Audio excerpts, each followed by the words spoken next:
देखिए, बात सेटअप या स्ट्रेटेजी का है, तो मैं देखो यहाँ सिंपल सी चीज़ है। इसने किया कि यहाँ पर हमारा क्या था, इस सब का लिक्विडिटी, इस सब का लिक्विडिटी क्या हुआ है यहाँ पर, ध्यान से देखो तो ग्रैब हो चुका है। ठीक है,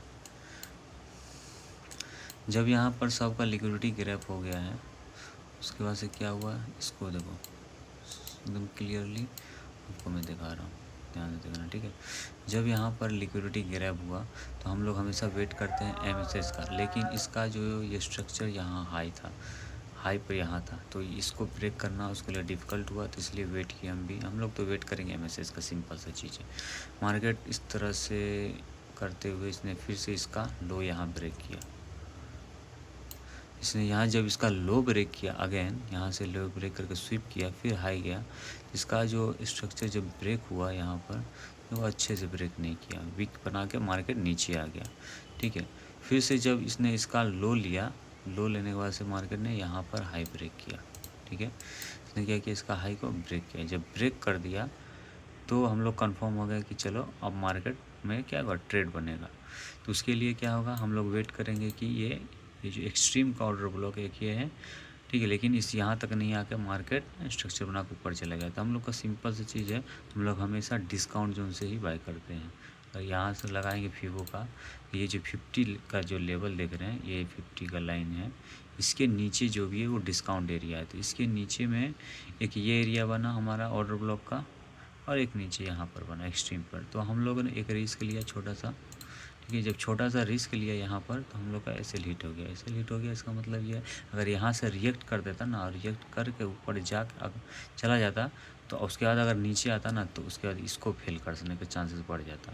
लेकिन इसने क्या किया, इसी को फेल कर दिया। यहाँ से फेल हुआ, हम लोग वेट किए अपने एरिया पर, यहाँ मार्केट दोबारा आया, एंट्री लिए, और आराम से मार्केट ने एक अच्छा खासा पुल बैक दिया। ठीक है, यही है मार्केट में, लिक्विडिटी ग्रैब होने दो, लिक्विडिटी लेने के बाद एमएसएस के बाद से रिटेस्ट होगा ऑर्डर ब्लॉक पे। First order block discount zone यानी कि 0.5 का जो फिबो का लेवल होता है, उसका नीचे का अगर पहला ऑर्डर ब्लॉक होगा वो, और लास्ट का ऑर्डर ब्लॉक, यही दो ऑर्डर ब्लॉक को लिया जाता है, बाकी सब कुछ क्या क्या इग्नोर किया जाता है। तो उस बिहाफ पर हम लोग यहाँ एक ऐसा हिट हुआ, उसके बाद यहाँ एंट्री लिए, और अच्छा खासा ये अभी प्रॉफिट में है, दिख रहा है।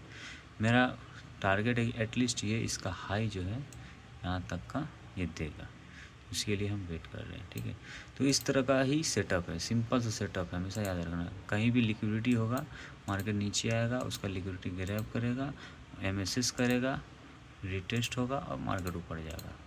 ठीक है, ये जो एमएसएस होता है ना, ये जो एमएसएस है, इसका हमेशा वेट किया जाता है। अगर इससे पहले आप एंट्री ले लोगे तो नुकसान होने के चांसेस बढ़ जाएगा। जैसे कि यहाँ पर अगर आप देखोगे, यहाँ लिक्विडिटी यहाँ लिया, लिक्विडिटी लेने के बाद से आप तुरंत एंट्री ले लो, मान लो कहाँ तक जाएगा उसका कंफर्मेशन नहीं, तुम सोचोगे इसका हाई तक जाएगा, तुम वेट किए देखो, लास्ट में आके इसका भी सेलेक्ट हुआ, फिर लिक्विडिटी स्वीप हुआ, आप सोचोगे कि चलो अब ऊपर जाएगा, सोचोगे ना। जब सोचोगे आप यहाँ से कि इसने इसका लिक्विडिटी स्वीप किया, अब ऊपर जाएगा, तो आप बिना स्ट्रक्चर ब्रेक किए, एमएसएस का वेट नहीं किए, क्या होगा, वो लोगे ऊपर गया, थोड़ा सा टाइम पास करके मार्केट आएगा, फिर ऐसे हिट कर दिया। इसीलिए एमएसएस का वेट किया जाता है जब मार्केट अपना स्ट्रक्चर शिफ्ट करता है तब। ठीक है, आई होप कि आपको ये जो सेटअप है सिंपल है, ज़्यादा कुछ हार्ड नहीं है, बस लिक्विडिटी हंटिंग इसको कहा जाता है एक तरह से। कुछ जगह पर सिल्वर बुलेट के नाम से भी फेमस है ये। ठीक है, आईसीटी का ये कॉन्सेप्ट है। तो यही सेटअप है, एक ये सेटअप, जिसको आप कोई भी एक सेटअप उस पर आप महारत हासिल कर लो, दुनिया का कोई माई का लाल नहीं होगा जो आपको प्रॉफिटेबल ट्रेडर बनने से रोक जाए। बस एक ही शर्त है कि आपको अपना साइकोलॉजी कंट्रोल में रखना होगा। अगर आप साइकोलॉजी कंट्रोल में नहीं रहेगा तो आप कुछ भी कर लो, कितना भी हाथ पाँव मार लो, आप प्रॉफिट में नहीं आ सकोगे, कभी नहीं, never ever you will be in profitable, नहीं हो पाओगे। अगर होना है तो आपको हमेशा साइकोलॉजी पर कंट्रोल रखना पड़ेगा।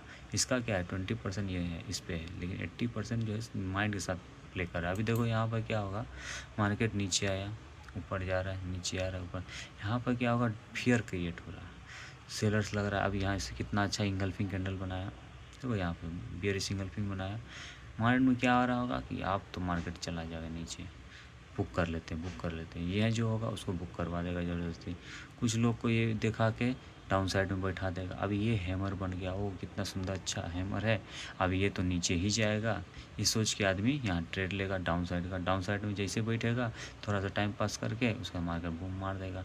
लेकिन यहाँ तो माइंड के साथ प्ले किया जा रहा है ना, आप ये चीज़ समझो, इस चीज़ को ही तो समझने की ज़रूरत है कि आपके माइंड के साथ खेला जा रहा है यहाँ पर, साइकोलॉजी के साथ, इमोशन के साथ खेला जा रहा है। आपका यहाँ जो प्रॉफिट है वो कभी 4,000 दिख रहा था, अब 3,000 1,000 लॉस चल रहा है। अब क्या होगा, क्या 1,000 मेरा नुकसान हो गया, ये हुआ।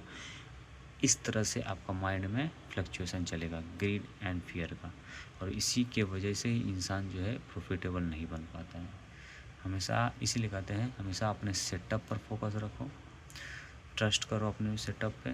दूसरा चीज़, अपना साइकोलॉजी यानी कि इमोशन लेस हो जाओ। ठीक है, ट्रेड लगा दिए तो या तो टारगेट आएगा या तो ऐसे जाएगा। ठीक है, हाँ होगा ज़्यादा से ज़्यादा ट्रेल कर लेंगे। ठीक है, लेकिन इस तरह से ही आपको ट्रेड करना पड़ेगा, साइकोलॉजी को कंट्रोल में रख के ही ट्रेड करना पड़ेगा, याद रखना। मिलते हैं किसी और नेक्स्ट वीडियो में, तब तक के लिए take care self. Thank you. जय हिंद, जय भारत।